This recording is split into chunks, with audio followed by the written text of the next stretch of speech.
Hello, hello, and welcome to the newest episode of Borderline Podcast Disorder. Um, I'm recording this, and it's a bit later than I thought they would get out, so I'm gonna keep this very short and simple.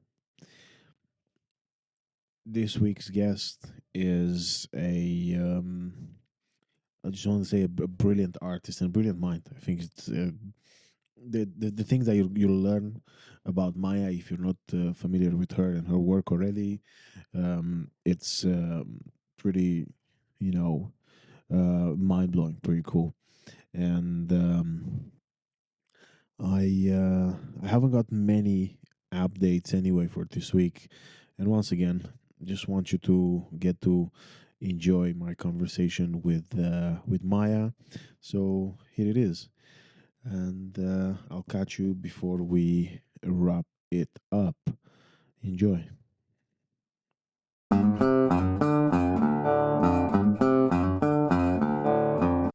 Okay, so Maya, hello, and thank you so much for Hello, hello.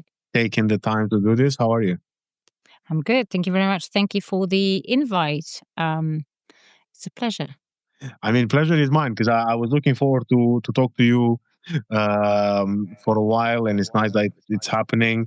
I know you've had like a holiday recently. How was that? I've had a quite a busy day, and recently I went on holiday on a summer holiday in October, which was an experience because it was all in the snow. So that was a lesson to take summer holiday in summer. That is a good lesson, life lesson. That already start with important advice in life. If you want a summer holiday, probably should take it in the summer. That is just I one mean, thing that how listeners can learn from me. how prepared were you to like how long in advance did you realize that you're So gonna we go kind in of the snow?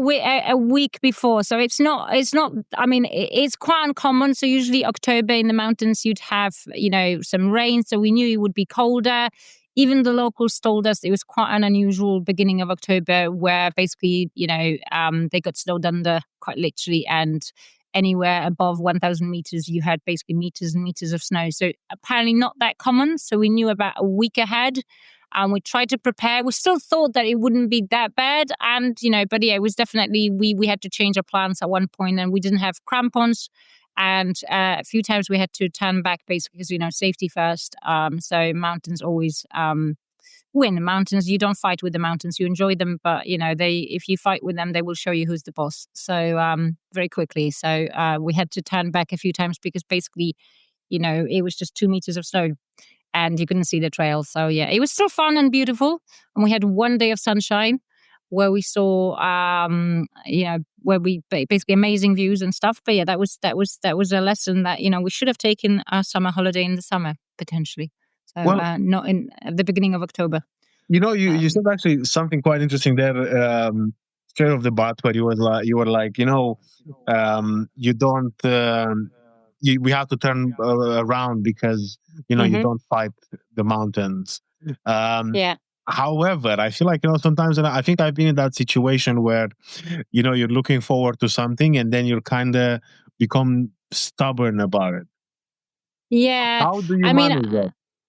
um, I think that you should not like give up too easily. But I think with nature, as a few recent climate, disasters have shown us, planet Earth knows better. And we are just guests here. So I would say with the mountains, my mum always taught us, we used to hike as kids. And one of the things my parents did was sort of install this love for mountains in me, that you respect the mountains. So you can do your best, but you are guests there. So if you always check the weather, you make sure you dress appropriately because you are just a tiny little thing, and nature is much more powerful than you are. So you have to kind of respect it to be safe there.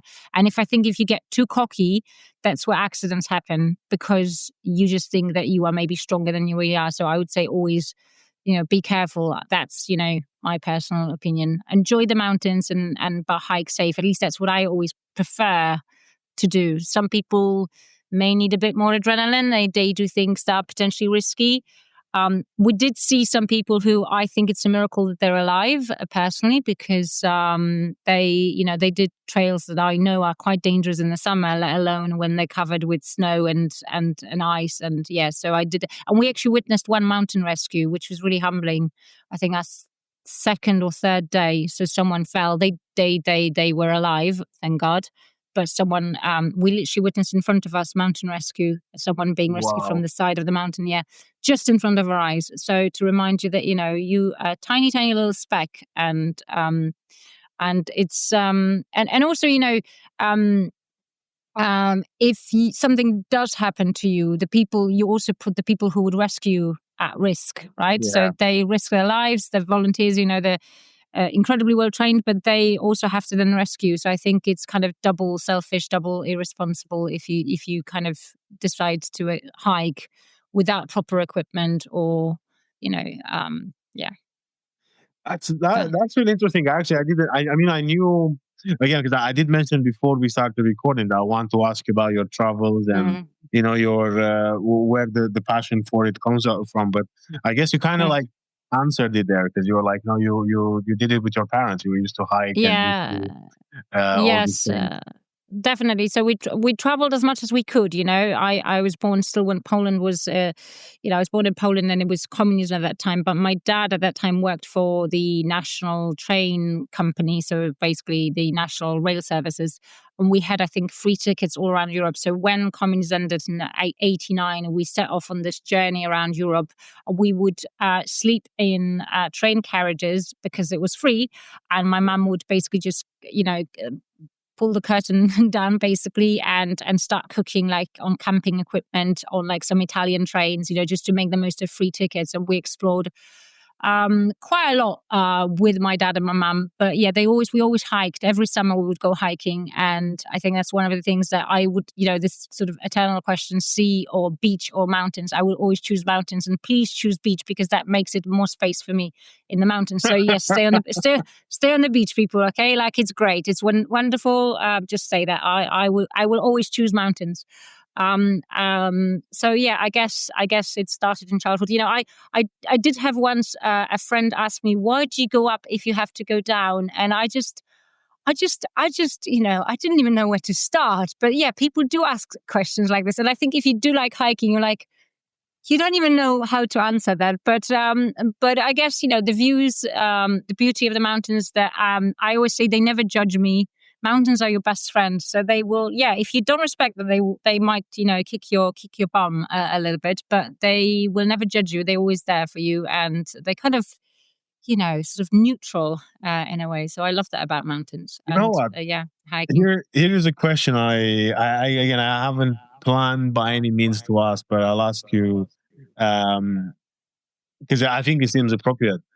What's your thought on when you're hiking? Are you like headphones in, listening to music, podcasts, etc., or are you actually no distractions? I mean, it depends. So it depends. I do sometimes when I used to, and you should never do this, but before I met my boyfriend, I would unfortunately go hiking on my own because I didn't have a boyfriend. Yeah, I mean, in Switzerland you are super safe. I once lived in Switzerland and I miss it dearly. It's my favorite place in the world. People say it doesn't have the sea, and my answer to that is, well, duh, it doesn't matter. So in Switzerland you are most of the time super, super safe. So I would sometimes have a podcast. Sometimes if you hike on your own in Switzerland, you can even put you don't need headphones because there's literally no one else on the trail apart from the cows, obviously. You should not mess with them. Cows are the boss of Switzerland. So one warning to anyone: Switzerland is lovely, but do not mess with the cows. They can actually be dangerous. And they rule the country. So sometimes, yes, when we hike with my boyfriend, depends. We did Grey Glen Way last year, which is a hiking trail from Inverness to oh my god, I will tell you in a second. It's 80-mile route, which we did in 5 days. Grey Glen Way, very embarrassing, from Inverness to Fort William. Yes, thank you very much. And we did it in 5 days. And one day it rained all the time, nonstop. And so sometimes we would just chat. Sometimes we would just separate and be like, 10 meters away from each other. And we would maybe each listen to a podcast. Sometimes we just admire the views. Really depends. So as you know, I'm autistic. My boyfriend is not diagnosed autistic, but we think he's autistic. And I always say that the best thing we can do on Friday evening is I just listen to the music on my headphones in my room. He listens to the music on his headphones in his room, and we're both happy. And that's kind of autistic Friday. You know what I mean? and sometimes, obviously we love each other's company, but sometimes we really do that. Like I just listen to something or watch something on my little iPad, and we both have space that we need. And so I would say hiking depends. One thing my mom always told me that you should never be too loud in the mountains. So for example, hiking and chatting really loud is kind of rude towards other hikers. However, one of the things, especially if you hike in the Slovakian part of High Tatra Mountains that I know very well, you have bears. And actually one of the things that any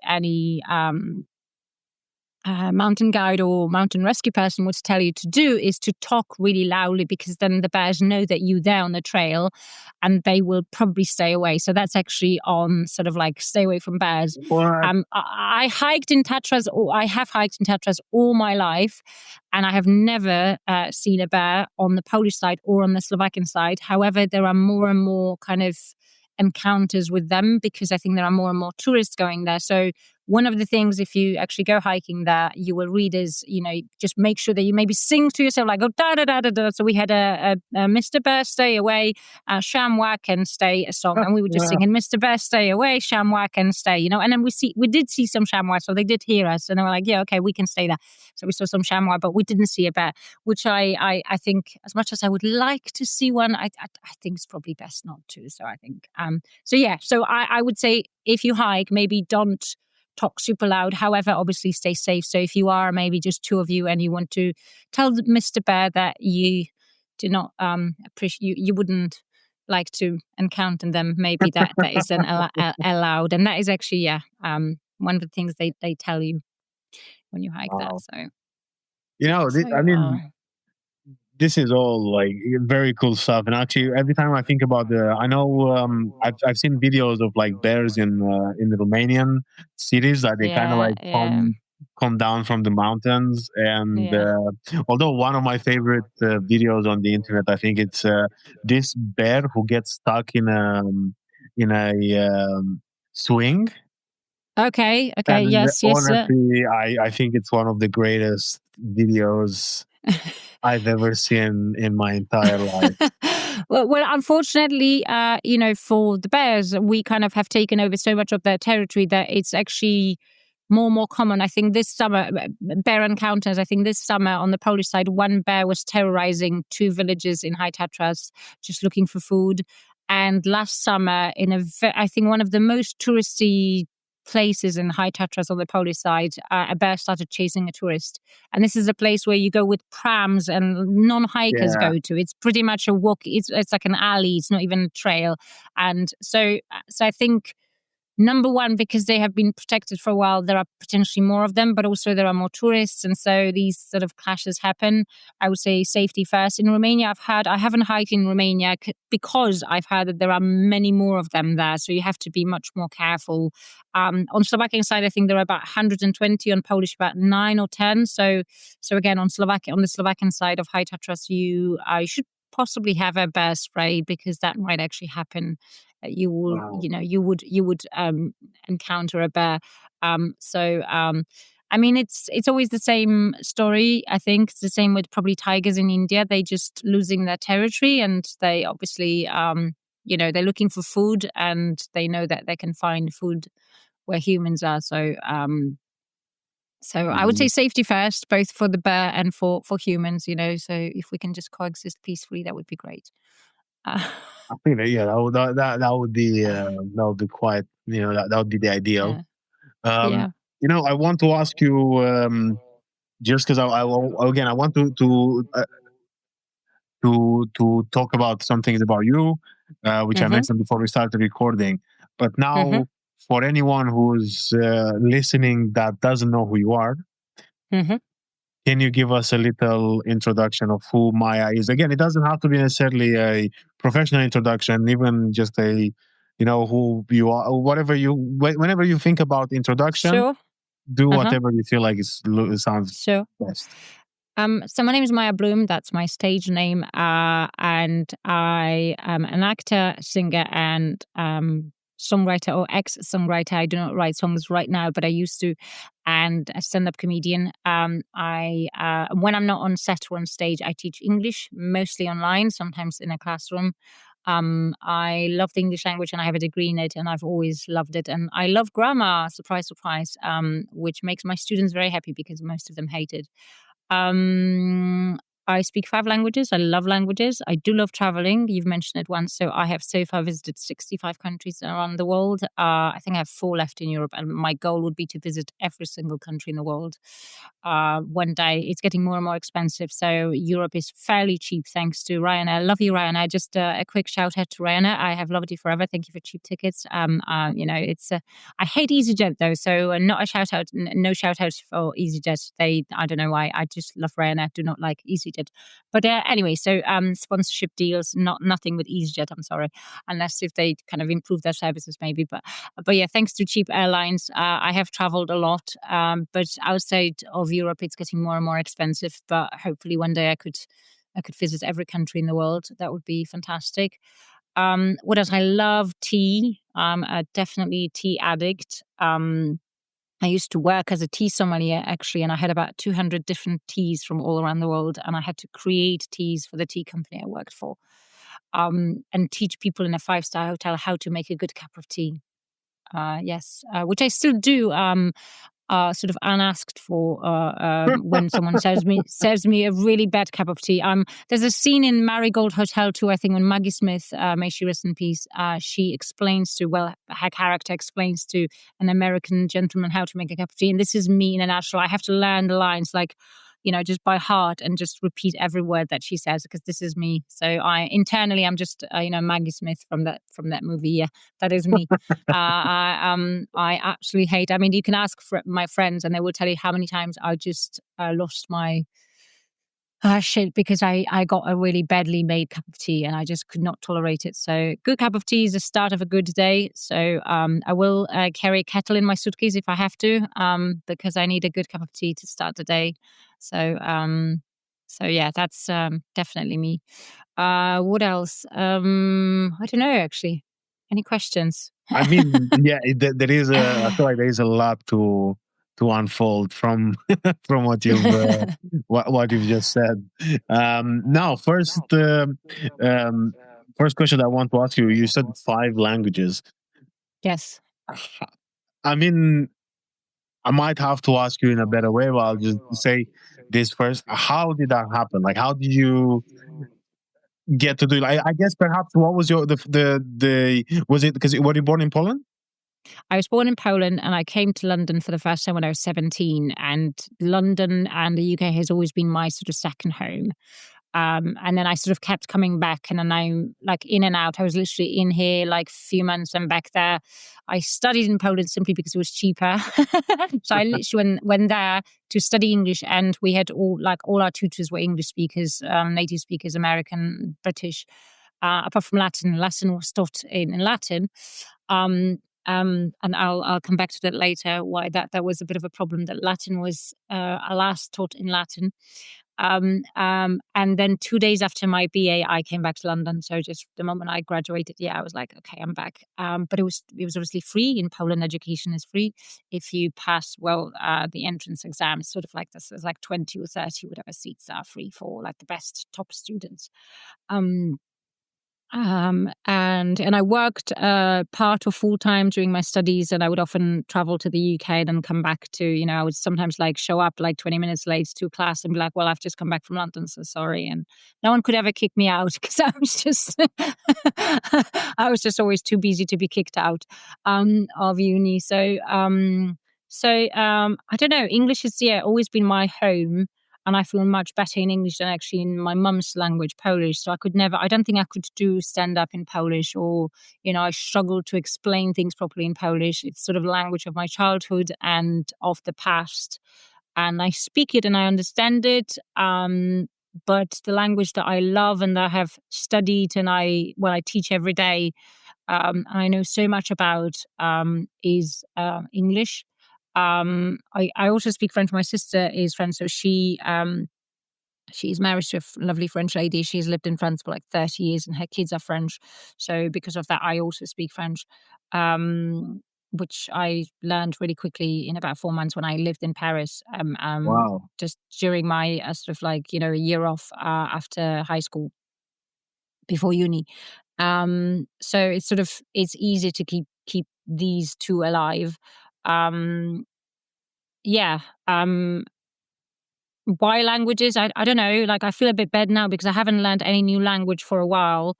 I used to want to learn Chinese until I think I tried to say I want tea in Chinese when I was in China about 27 times. And each time it meant something else. And I just thought, I can't. It's just too difficult.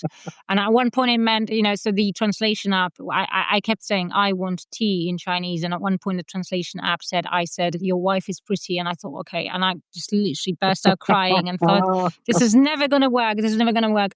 It's too difficult. So I kind of gave up on that. And then Spanish sort of came later. German I had at school, and I spent 2 months in Germany sort of working with lovely nuns in Austria, and improving my German, I think, during one summer holiday. So I don't know. I just always enjoy that. I think languages are great, although I still, again, feel, there are people who speak 7 or 8. So I think 5 is nothing, especially they're all Indo-European and they're somehow connected. English is really French and German together. And then German and English are kind of cousins. And then French and Spanish are sort of like, distant cousins, So I can get by in Italy because, it's sort of similar. And then you've got Latin. Oh, I also had Latin. So Latin sort of is the base of everything. So that helps. I think it would be really impressive if I learned, I don't know, Japanese or Chinese or Vietnamese. I think these are amazing languages, and it's fascinating when someone speaks them, someone who wasn't brought up in that culture, I think, because it's a completely different system of tones, sounds, vowels. So I think my 5 is just a bit like, well, Um, I mean, you say that, but yeah. it's still impressive. It's, Thank you. I was gonna say with the Japanese, actually, I studied Japanese for almost 2 years, and then Okay. one day I just woke up going like, yeah, I'm done. Because I think I think it's very, very similar. I think with Romanian, it was easy to understand Italian, French. I did at school. Yeah. And you're kind of like, easy. And then when it got hard with Japanese, I was like, yeah, no, I give up. And I just think about it sometimes. I'm just like, how would my life go if I didn't, that morning, if I didn't go, no, that's it. I think you have to have when there's such a big difference. I mean, that's why I admire my students. I have students from about 46, 47 countries all around the world. Not at the same time, but like I keep sort of track of all the countries where my students come from, and people whose mother tongue is, let's say, Chinese or Vietnamese, or a completely different system of sounds. Especially tonal languages, like Chinese, when they then speak fluent English, it's so impressive. We should really, and when they kind of apologize for their mistakes, because most of my students feel like their English is not good enough, and because a lot of people in the world feel like they are not good enough, apart from Donald Trump, maybe. I think he's kind of good that way. He doesn't need to kind of improve his self-esteem. I think he's fine. But actually what they do is incredible, because again, it's the same when I meet someone who was brought up, I don't know, in France or England or Poland, and they then speak, fluent Chinese or Japanese. It's incredibly impressive. So I would love to learn one of sort of less what's the word, less, I don't know, usual languages maybe in the future, like Japanese, or maybe, I don't think Chinese, unfortunately. I think Chinese broke my heart a few years ago, and yeah, it's just but Japanese potentially. I met someone I know you will hate me saying that, but when I was in Japan, I spent about 5 or 6 days in Okinawa only. And I stayed in a hostel run by some French volunteers, and one of them had been living in Japan for about a year, and he sort of spoke fairly good Japanese. And he was like, "Oh, how come you speak French?" And I said, "Well, I've got French family, but also I spent 3 months in France." And he was like, "You just learned French like this in 3 months?" I was like, "Yeah." He's like, "You'd learn Japanese in about 6 months." And I was like, okay, good. So because Oh, he said, I don't know if it's so. I always say, if you have any kind of if musicians, I think I always thought that the fact that I'm a singer and I play the piano has helped a lot. So every language is a bit like a song that you're learning to sing. So the right. melody of it and the tones, right, that sort of helps you. So but I have never tried, so maybe that's complete BS, because I've I never tried. I mean, would have to go to Japan and try and see how it goes. Because he said there's no tones like in Chinese. So he said once you figure out the basics, you'd be fine. oh, So okay, but I don't know. I've never tried. Listen, it might be complete. I've never tried. So we have to test this theory. I'd love to learn some Japanese. That would be fantastic to but have that tea ceremony. I remember once I heard this thing about how uh, Polish as a language is one of the hardest languages It is indeed. Yes, it to is learn, indeed. Yeah. right? So, do you think that Yes. also would have something Definitely, to do with because it? yeah, so I know a lot of Polish people who are sort of multilingual, and I think Polish indeed is, I think, one of the top 10. So just to explain to the listeners why Polish is so difficult, which my boyfriend didn't understand before we went hiking to Poland, and he now fully understands. And it was just, the immersion was too. He was just completely overwhelmed by the complexities of the Polish language, which I tried to explain to him during like a 5-day trip and teach him Polish at the same time. I think it was a bit too much. He's British, by the way, Northumbrian British. So in Latin, you have some things like the nominativus, genitivus, right? So this is declination. If I should know as a teacher, declination, right? Think in languages. And then you have obviously conjugation, right? Conjugation exists in some Roman languages, like in French, right? So you change the verb. In English, we only change the verb for he, she, it, right? So that's, I think, Yes. conjugation. But in Spanish, French, right? So in Latin, I think in terms of how you change the noun depending on the case, declension technically is, declension is for, I'm just googling it now. So in Latin there are 5, I think, cases. So it's nominativus, genitivus. So every noun, like a dog, would change depending on whether it's with a dog, to a dog, by a dog, for a dog. The word dog would change in Latin. And I think they have in Latin, if I remember correctly, I had Latin over 20 years ago. You have 5 of these. 5. So the word changes 5 times. In Polish, I think we have 6 or 7. That's the thing. I speak the language. I know very little about it. 6 or 7. But also we have 3 genders. So window is neuter, basically. So you have 3 genders of words. So in French, and I think in Spanish, right, and in Roman languages, you have 2, male, female. Many European languages you have 2, but in Polish we have 3. And also you change, so not only more cases than Latin, but then you have more genders, and then not only the noun changes, but the adjective for each noun changes. So beautiful dog and I have a beautiful dog is a completely different story. So if you meet any non-Polish person speaking any Polish, we are always like, oh my God, so impressed. So when we were in Poland, I told my boyfriend every time we were in a restaurant or in a hotel, just say thank you in Polish. And I said, listen, if you just try, it doesn't matter if you butcher it. If you just try to say thank you, I guarantee you the people will be like, oh, it's the same like when a white person goes to China and tries to say thank you in Chinese. Yeah. It's the same. We are all like, oh my God, you made an effort. Wow. And it worked. It worked. So yeah, it is incredibly complex, complicated system. So to speak, I think when you when this is your base, then something like English or French, like people always say, oh, it's so impressive that I learned French in about 2 months. And I think for me, it was just like sort of moving from this complicated system to a slightly less complicated system. And yeah, I found it actually quite easy.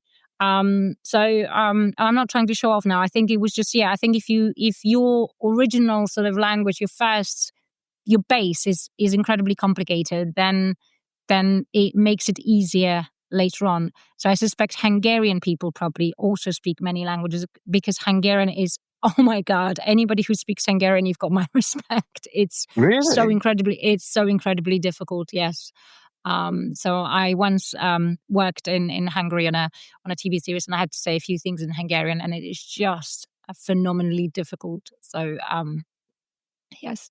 Okay. Now, before I ask you a little more about your artistic endeavor besides of your languages, on the thing that you mentioned about like working in Hungary and having to have learned a few sentences in Hungarian, when this happens to you, when you have to, learn again word sentences, etc., for parts, how serious, like how to hard, how much, yeah, how serious do you take it? Like, do you go, oh, I'm just going to try and get by with this, or do you actually, put the effort in to nail it, basically? So you always have to nail it. By the way, just to come back to it, it's not declension, it's declensions. And Polish technically has 7 cases. I've just checked. So it's declension. I didn't know what it was called in Latin. I think it's something else. And in Latin, you've got 6 cases. Anyway, so I think you always have to do your best to nail it. Recently, I played a character who had to speak Albanian. At the beginning, so we don't know whether the character is Albanian or not. I suspect not, because I definitely am not fluent in Albanian.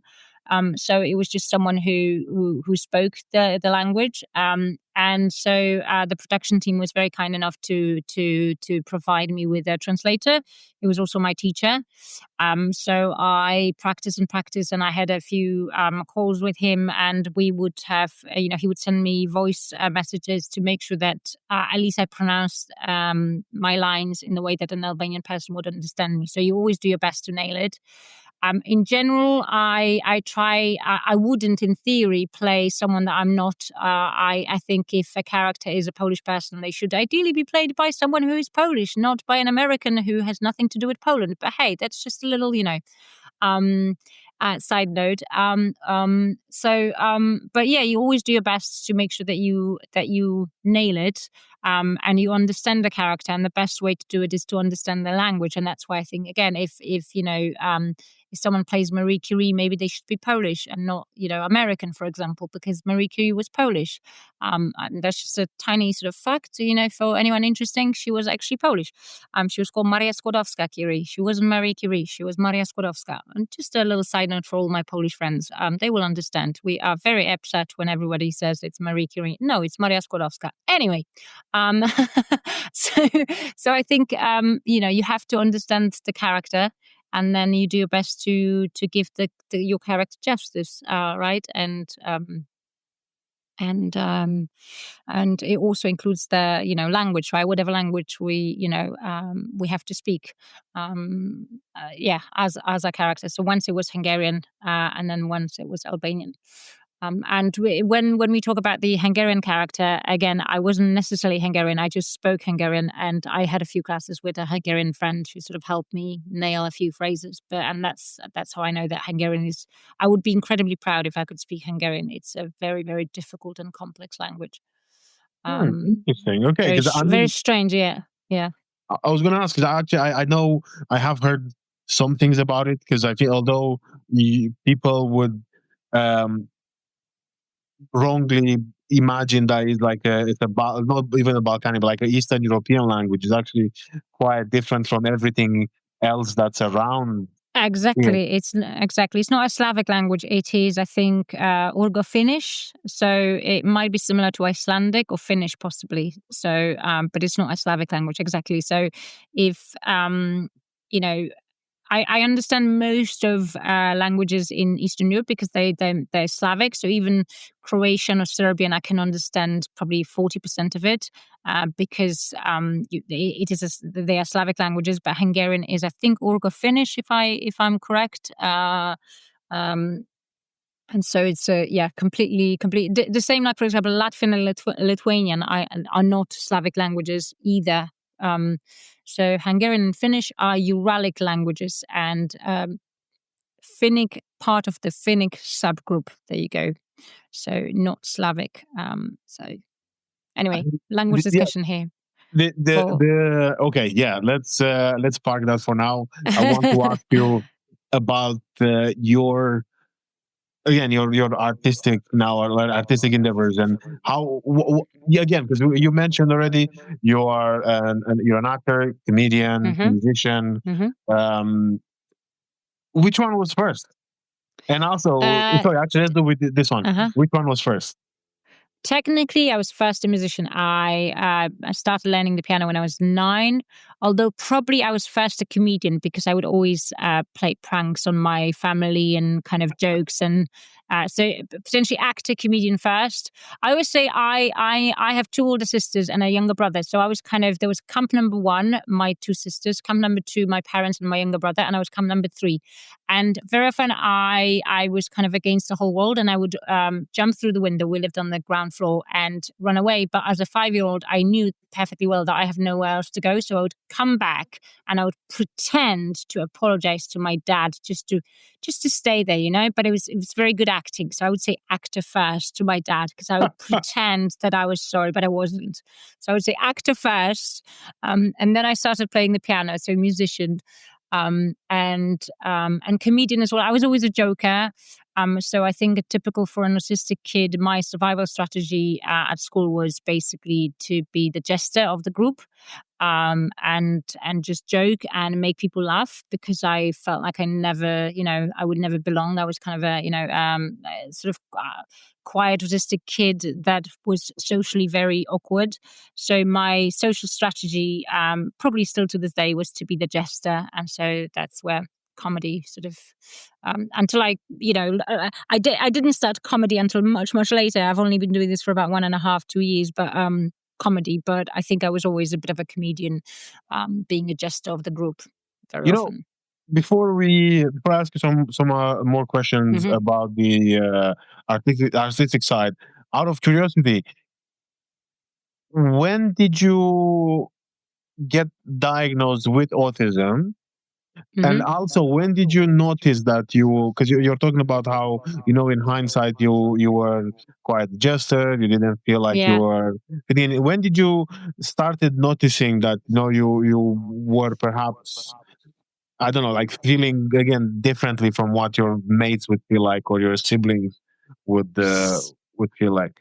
So I was always a kid that was okay on my own, and I wasn't particularly social. Apparently, my mum told me when I had my diagnosis that I didn't speak until I think I was 4 or 5. And the first day of school, I was so petrified of other kids, she had to come with me. So I don't remember that, but she told me that. So part of your autism diagnosis is sort of talking about your childhood. So then you ask your parents like a few questions about what you were as a child. I was apparently one of those extremely gifted kids. So my mum took me to this therapist or whatever. I don't know what to call her because it was 1987. I think I was probably 6 or 7 or younger. To check whether I can actually jump a year and go to basically be with kids that are 1 year older than me, because I could read, write, and calculate when I was already 4 or 5. And that's because I had 2 older sisters, as simple as that. And they told my mum that I had a very, very high IQ. However, I was socially incredibly awkward, and I had to sort of join my appropriate year to, quote, develop socially. And that made me so upset that I nearly literally hit the roof. I think I made the whole building shake by just screaming, kicking, like basically having a massive meltdown, that I will have to go, to school with the kids who don't know things that I already do. And then I spent 8 years doing everybody's homework and solving everybody's questions because I was just at the back of the class, basically answering everyone's questions. And that was, again, my social strategy to just be useful to everyone. So I guess I've always been a bit of the odd one out. And then about 12 years ago, a friend of mine said that it's not an uncommon story in the UK. There was a TV series called The Bridge. It's a Scandi crime drama. And the main character, the main police detective, Sarah, I think her name is, she's definitely, we would say, autistic. It's not officially sort of said or explained in the TV series, but we can assume she is. And she's kind of bullied for that. So this is long before, talking about autism was kind of, okay. So I think it was produced maybe 15 or 20 years ago. And when it came out, when it was released in the UK, a lot of women apparently got diagnosed with autism because of that character. So yeah. Right. And so what happened is a friend of mine, I worked as a model when I was younger, and a friend of mine, a photographer, Dan, to whom I shall be eternally grateful, he said to me, "You are just like her." And a few friends started saying, "Well, you just like that character. Did you notice?" And it was kind of a joke because she tends to be very direct and obviously she says things that are potentially inappropriate because she just says things as they are, and a very blunt, no filter. So my friends would joke, "Well, you just like her." So then I remember after, sort of researching this and thinking, and that's when sort of discussion about autism and, until 20, 30 years ago, I think scientists believed autism was a primarily male condition because, they were mostly male scientists. So guess what conclusion they made? But anyway, that is absolutely true, by the way. It was thought that autism only applied to boys. Oh, wow. So at the time that there was already some sort of discussion online going on about women with autism, and I would follow some people, read about this. At that time, it was still called Asperger, which, as you now know, we should never use because Mr. Asperger was a horrible Nazi. So again, this is fairly new. And 20 years ago, you could still say this word, which he was quite a horrible person, actually, Mr. Asperger himself. So anyway, I remember maybe 7 years ago, maybe 8 years ago, I went to my GP for the first time, and he said that basically it's going to take 5 years. So, you should give up. It's sort of pointless, getting diagnosed. He kind of like, wow. well, it's never going to happen. Yeah, it was really, so I thought, okay, fine. And then I think 3 years later, I moved GPs, I think, and I said I actually wanted to start the process. And then I waited and waited and waited. And thanks to my not current but last GP, that basically happened. So they really pushed and pushed and pushed. And after I think waiting for pretty much 5 years, I had my autism assessment. So that was 2023, November 20, well, actually 2 years to the day. No way. Yeah. So it was, probably 12 years in the making. And it sort of made sense. I think a lot of people who are late diagnosed autistics, it's sort of like finally things click and you kind of realize that maybe there's a reason why you have been the way you are. Which is kind of reassuring. Wow. Yeah, well, this is actually what I was going to ask. Like, how did it feel, when it kind of like finally happened? Like, was it, I guess, did you feel good, or was it scary, or what was the sort of like when you kind of like you got the answer now? Yeah, I mean, I think for me, so they say that you always have two kind of main dominant feelings you can feel when that happens. Number one is kind of relief, but also there's some kind of grieving involved because you realize why that was not discovered earlier, right? Because you would have made things much easier, right? So I've had that current questions for an autism diagnosis are like, do you like trains? So they primarily meant at men, right? I mean, girls with autism might collect different things, not necessarily trains, but they are still autistic, right? So the whole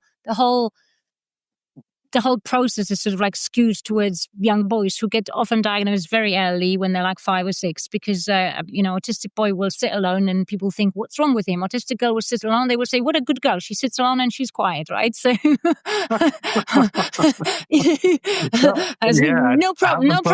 problem with that, right?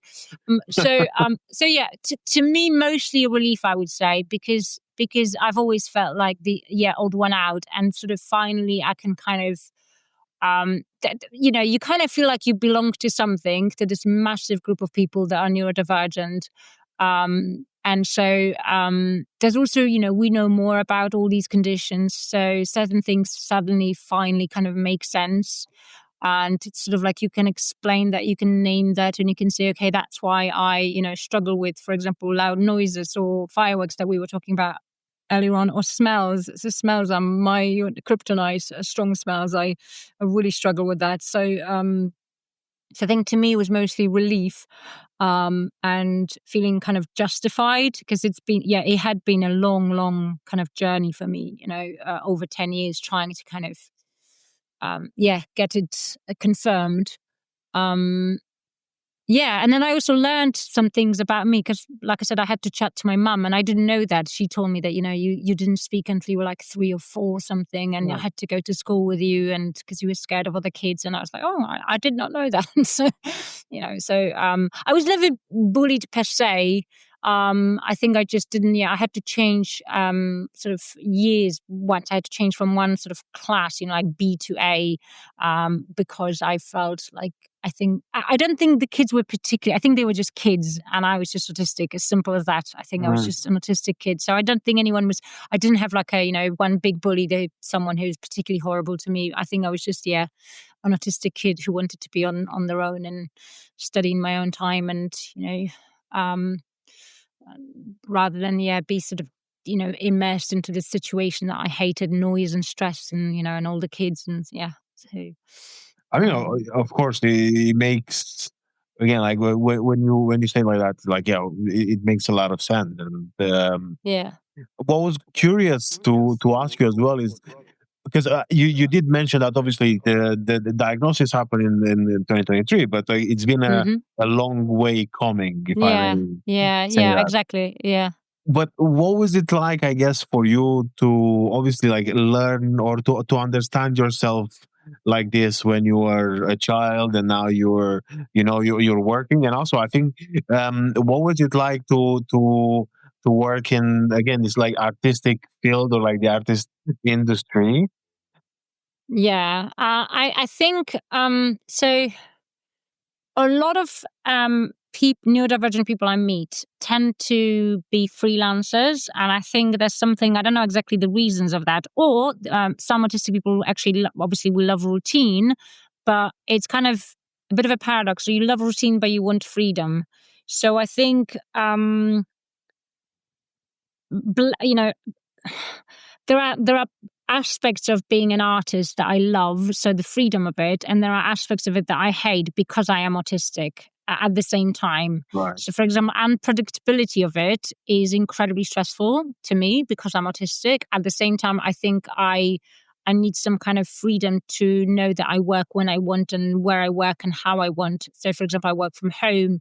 I used to travel, every day on the tube in London, and I was just traumatizing, and I'm so happy. You'd have to pay me a lot of money to force me to travel like during rush hour on the tube right now. Right. So it's kind of a paradox. I hope that makes sense, that I think neurodivergent people, in terms of work, I think being an artist might suit us because there's a certain amount of freedom and working on, like, doing things on your own terms, and building your own routine. So I have my own routine and the way I do things, and that's the sort of attachment to knowing what happens when and having a plan.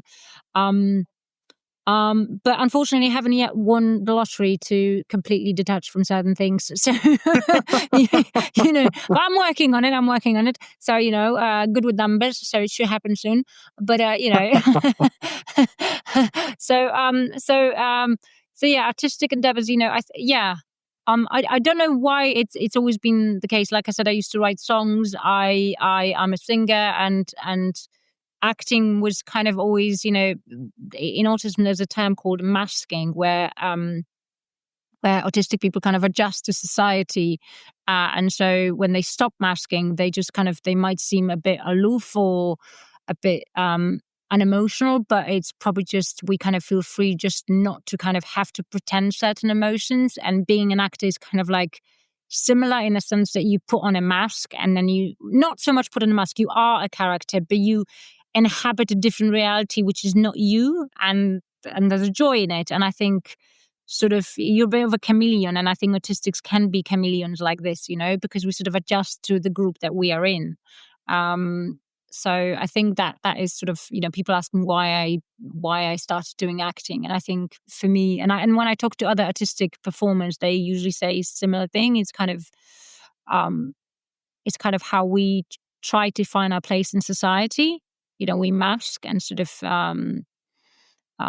that's the way we think we can exist in society, right? So I hope that makes sense. It does. However, what I'm curious about is, doesn't it feel tiring to an extent? Because obviously, Oh you can yeah, do so much masking, I think, and especially when yeah, you do it as a job, that's one yeah, thing, and yeah, then to do it as a non-job, it's kind of like just do it to get by.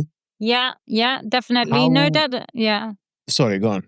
No. Yeah, definitely. I mean, so yeah, it is. I mean, I guess that's why I mentioned earlier on that sometimes on Friday night I just listen to my music on my headphones. My boyfriend listens to his music on his headphones. We need time off. So we have a garden now, and as much as I live in the suburb of Reading, so we moved. Sort of, I moved from London to here to Berkshire, and he was an ex-Londoner, moved to Berkshire a few years ago, and then now we moved here together.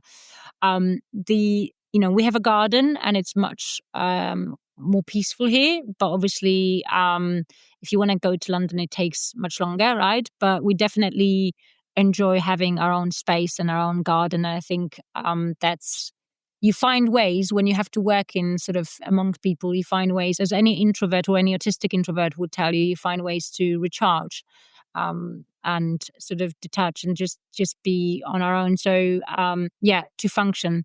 So the fact that I work from home, I think, that's very helpful. I think, we have to thank COVID for that all the meetings that could be emails, they could have been emails. They are now emails, right? Because of lockdown, and all the introverts are grateful. So I think lockdown was, was this kind of time where we were divided in two groups. One group of people were like, oh my God, I haven't seen my friends forever. And the other group, and I was part of that group, was like, oh my God, it's so amazing. Can this continue, please? Like, I don't have to go to meetings. I don't have to do networking, right? So Yeah. I was stuck in Switzerland, actually. And I loved it. I was like, I would go hiking and I didn't have to go to any meetings, and I would teach from my laptop, right? And so I think we have, as a society, I think we have learned a lot about how different groups of people, types of people, recharge and what they need in order to function in a society. And I definitely need my time in nature and space. And, so as an autistic person, that's probably quite common. We just need time sort of off to recharge and You stop know, masking. as a as again as a sorry, how wait throughout the time, throughout your lifetime, have Mm-hmm. you always been this? Because now it sounds like you are very good at being kind with yourself, being understanding of yourself, and of, I guess, like how things work. Because you're talking about Yeah. how sometimes you need time off, sometimes Yeah. Fridays you enjoy spending time alone. Is that Yeah. been a constant throughout? Or like, have you always been like this, or is that something you developed throughout the years? No, I would say I am still learning that. So so two things. I think number one, I'm not 25 anymore. I think as you grow older, you realize that sometimes, honestly, your health is like priority. Yeah. And I think in the past, I would maybe try to please a lot of people around me, but now it's my sleep and my health and my voice. When I was a kid, I was told at 13 that I would never ever sing, I would never be an actor, and I would never be a teacher. And I believed my doctors for about 12 years, and I kind of started everything at 25, which is super late in show business. But I had severe nodules on my vocal cords. I had 2 nose operations, and it's kind of a miracle that I can sing. And I'm now a professional singer and actor. And so my voice is kind of, it's my everything, because I had 12 years of every single doctor in Poland telling me, you will never ever sing, you'll never ever be an actor. because your voice, your vocal cords. I had basically what Julie Andrews had when she finished career. She had like nodules on her vocal cords, and I think she had a surgery that I was meant to have. Maybe because I was a shouty kid. I don't know. Who knows? But yeah. So kind of my voice. If I ever lose my voice, I kind of, it's sort of, I sort of, my survival instinct kicks in, and it's sort of like I need to rest. It's like your body's just telling you, just take time off, and nothing else matters. So I think I told my boyfriend on one of our first dates, if you ever come between my voice, you will lose. Like, this is, if you ever force me to talk when I have a sore throat, that is like just no. So I think you learn as you get older, because you realize that at the end of the day, it's just you and your health. And also because, we lose friends. I mean, I'm in my early 40s. There are people who die of cancer in like the 30s, or, it's sad reality of life. So you realize, you have to really be kinder to yourself. But I think I'm still learning it. I'm less demanding of me, I think, in some ways, but on the other hand, I'm trying to catch up for my lost youth, and but I think I'm still learning that you have to be kind to yourself, and you have to just. I think it's also the world has changed. I used to work in offices full time and get to work and travel on London Underground, in the morning in rush hour, and I mean. Thank God the world has learned that we don't have to do that. Nowadays, some people say, "Oh, yeah, you're really lazy if you want to work from home." No, you may do hybrid. Like you may do 2 days from home, 2 days from there. And I absolutely hate people say, "Oh, well, you have to integrate." No, you can integrate 2 days per week, and then 3 days you can maybe, yes, some people will be lazy, but some people are lazy from the office as well. So. As an ex-full-time employee, I think it's wonderful that we have stopped, in most parts of the world, I think Western Europe, forcing people to kind of torture themselves, on the tube and also in offices. And so I think the world has kind of changed. So I have changed as well, because I used to do these jobs, funny enough, whenever I had a job, like an office job, I would sort of, after a few months, slip into working mostly when everybody was out. So initially I did my best work. And that just shows, like, I did this one job as a freelancer where I had to, I think, manage some documents. And I was a freelancer, so I was paid per hour. And I figured that I actually worked best after 5 p.m. when everybody left. And I could do, 9 to 5, or I could do it 5 till 10 p.m. And the company would save money because I was much more efficient, and I could do it faster. And so I actually lost money, but I was like, can I do this 5 till 11 p.m.? And then they're like, yeah, sure. So I just worked what everybody loved, and it was amazing. So, I mean, you still, sorry, go on. No. So I think the world has changed, and I have learned, I'm quite old now. So I think, I wish I could actually speak to younger Maja, because she did put herself through so many things that were so horrible, like going to parties that I didn't enjoy. I remember taking about 2-3 days kind of off just to recover from parties I attended, because I felt forced to attend them, because you have to be, you have, as a social, like, you have to do it because that's like a social thing, right? And I think now as a society, we're much kinder to ourselves, and we it's okay to now say, do you know what, I need some time off, I think. So even if I were 25 now, I think in 2025, we're just kinder to ourselves collectively, than 25 years ago or 20 years ago. I mean, yes, because the thing that you said about the the understanding yourself and kind of going, you do what's more important to you, and then just as you said, especially as someone who's using her voice on, again, because that's the thing, it's your living basically. You have to look after yourself, and it's almost like it was quite interesting, because from what I gauge from what you said, it's kind of like it's a combination of learning to to be kind to yourself because you want to, but also because you have to. Yeah, exactly. I think because you have to survive. Yes, exactly. So yeah, that's very true. Actually, I think you learn with age. I think when we're younger, maybe, and this is a big generalization. What do I know about humanity? I'm part of the 2% of the weirdos. So, but I think in general, we kind of. I mean, I listen to a lot of podcasts and I watch hundreds and hundreds of documentaries. Maybe possibly very artistic of me. So it's when you're a teenager, you really want to belong. To a group. So that's why we all wear the same clothes and, we all want to look cool and right. And you go to clubs and you do what other people do because you have this strong desire to kind of be part of this collective kind of thing. And later on, we kind of realize, you know what? And this is also, I think there's something there's some kind of physiological thing in us that also changes.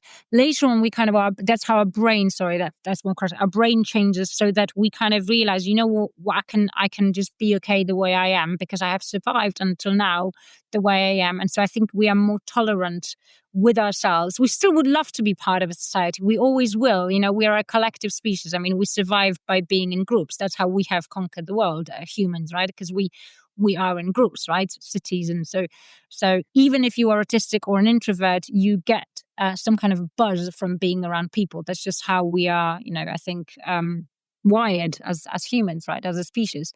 But I think the older you get, you realize you don't have to do certain things because maybe they didn't serve you in the past. So I think growing older means that you kind of might learn to be more tolerant or kinder towards yourself. But I also think society has changed. Things that 25 years ago we don't do anymore. So when I was in my 20s, I don't know, I remember 2007 when smoking was banned in pubs in London. I remember that very well because I hated that. And, I'm really old, gosh, but I am, yeah. But I remember that day. I was like, yay, celebrate. You used to have to go to a pub and put up with your friends smoking in front of you, which is just so selfish. Don't do that, people. If you smoke, kill yourself somewhere else. But I mean, like, kill yourself by smoking. I mean, Right, I yeah. don't mean sorry. I just speak. I don't mean that people should kill. No, please don't. No, But my point is, if you want to smoke somewhere where you can do it. Yeah, without yeah. I mean, imposing again, it on like other people. Yeah. that's how I understood that as well. It's kind of like, Thank you. if you want Thank to you. do it. Yeah. Like, give me the option of saying no. And actually, it's quite funny because as an ex-smoker, I used to. I got although I was only a teenager, I shouldn't have smoked at the time when it got banned in Romania. But I was Yeah. like, I hate it now. I have to go outside to smoke, and now sometimes when I'm outside with people who smoke, I'm like, "What, are you smoking in front of me? Can you just go, Yeah. a little bit like further away? It smells Yeah. terrible." Yeah, but Um, that just shows the change.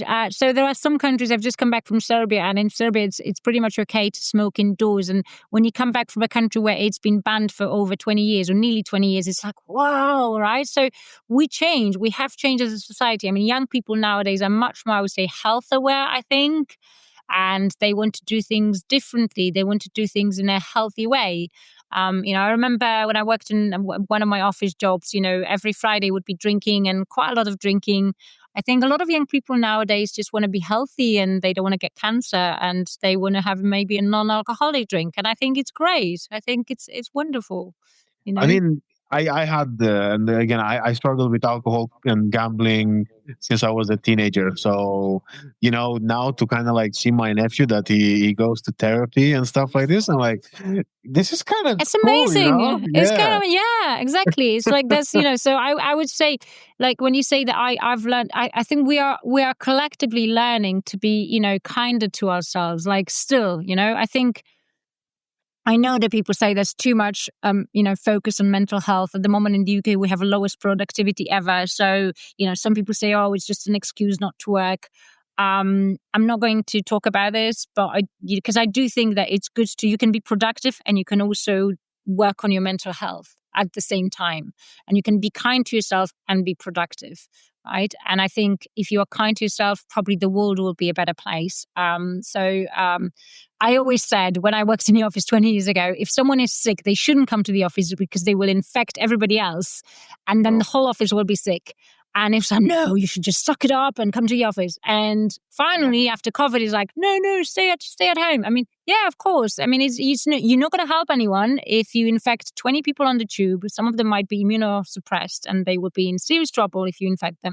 Stay at home, right? I think as a society, we are learning to be kinder to ourselves in general, right? And, some countries have, or I think Finland is considering 4-day week. And I know some people say, oh, it's crazy, right? We need to be productive. I think you can I'm hoping you can do both. You can be kind to yourself and be productive. I mean, sorry, go on. No. I was going to say that I think it's, again, because it's such a new concept, of course, there will be, problems along the way. Of course, there will be even like people who perhaps there could be, using this as an excuse or whatever. But that's because it's such a new concept. You don't get nothing has been invented, and nothing has been perfect from the get-go. So that's why you gotta address it. And I think it's still based on a case by case, rather than I'm just gonna take this as a whole and be like, if you want to work, everyone who works from home is being lazy. I don't think that's the case. Yeah. I agree. Yeah, exactly. But exactly. Look, I'm also aware we're timing wise, we're just over the hour. Okay. That's okay. We've got 10 minutes. If you want to say 10 minutes, probably in 10 minutes I'll have to run. But because I have a call, actually. Oh, no. I'm going to be teaching. I will only ask you, again, the one question, which is, where do people find your work? Where do people find you? So best actually would be my Instagram, Planet Maja, which is spelled planet and then Maja, because my friends used to joke, or I'm not sure my friends, maybe acquaintances who maybe sometimes bullied me at school, who would say that I am from a different planet, haha. And I would say, yeah, but humans stole my spaceship and I can't go back, unfortunately. So, so it's Planet Maja. I actually used to have 2 websites, planetmaja.com and LiveJustSinger. And earlier this year, my host provider basically killed both of them by accident, which took me some time to get over, but I'll be fine and I will resurrect them at some point. So at this stage, it's my Instagram. That's probably, you've got some links there to my teaching work and my show reel. So it's Planet Maja on Instagram and planet_Maja on Twitter, or X as it's now called. But no one really calls it that way. Elon, come on, get over yourself. It's Twitter. Sorry. So everybody still calls it Twitter. I think someone should send a memo to Elon Musk, like, come on, everybody still calls it Twitter. But anyway, it's X. Planet_Maja, and that's probably best. And then there are links. You can find my teaching website and, like I said, show reel, as I mentioned. So my sort of official actors page and contact details to my agent. That's probably best to start my Instagram and my social media. Amazing. Well, actually, before I say thank you and goodbye, the thing about the X and Twitter, I genuinely feel like it's one of that's again, it kind of shows that I haven't gone. Although I think I've gone through enough as an individual. Mm-hmm. It kind of shows that perhaps not enough, because I feel like one of the saddest things that I've witnessed was the change of name from Twitter to X. Because you kind of like, you got your own word, you got tweet. Like people will go, oh, I tweeted this, I've done. I feel like that's the pinnacle of, just greatness. Because you again, there is a verb that was made out of what you've done. Just and like now Google, I'm Googling it. Yeah, exactly. And now to go like, oh, I'm Xing it. Like people are Xing. It's sad. It's really, again, like it was one of those days where I was like, if I could, I think I've seen someone selling an iPhone on eBay because they haven't updated the phone, so it had the old Twitter logo. Like this is the extent that people go to. Anyway, nostalgic. Yes, I mean, that's been a change, but I also think in the way that Twitter or X is run, but that's a longer discussion. I think that I think yeah, but yeah, social media. And by the way, talking about mental health, I wish I could delete my social media, because I do think it can also, talking about mental health, it can also affect you um, in a negative way. So if anybody ever messages me or DMs me, please bear with me if I do not respond straight away. Sometimes I get literally tens of DMs on social media, and I cannot check all of them. Or I purposefully kind of just delete the app from my phone just to kind of have time off. So yeah, it's nothing personal, but yeah, social media I is probably think best. Yeah, I think it's fair enough. I think yeah, again there is still it's a new, we're living very new times and stuff with stuff like this. But it's kind exactly. of like you have to strike the right balance, because you can either see the worst stuff on the internet, or you get to do the coolest stuff on the internet. You get to meet the people that you That's wouldn't true. perhaps That's true. meet. But again, unfortunately, one has to give for the other, like there is always Yeah, this sort of 50-50 chance that you might yeah, either see something that's going to make you very sad, or something that's going to make you yeah. very happy, and you just gotta, Exactly. I guess it's like the lottery. But anyway, Maya, Exactly. I I had think no, no. I just wanted to. I think exactly. So you hit the nail on the head. I think balance is the key word in many, many things. And I think I always say internet is a bit like a knife. You can stab someone. You can also make a sandwich, right? So I think there's, a lot of amazing things about it. And I think the world is better because we have it. Like I can talk to you now, and we found each other on the internet, right? And I can talk to my students who are in Japan or I don't know China, etc. And it's an incredible thing.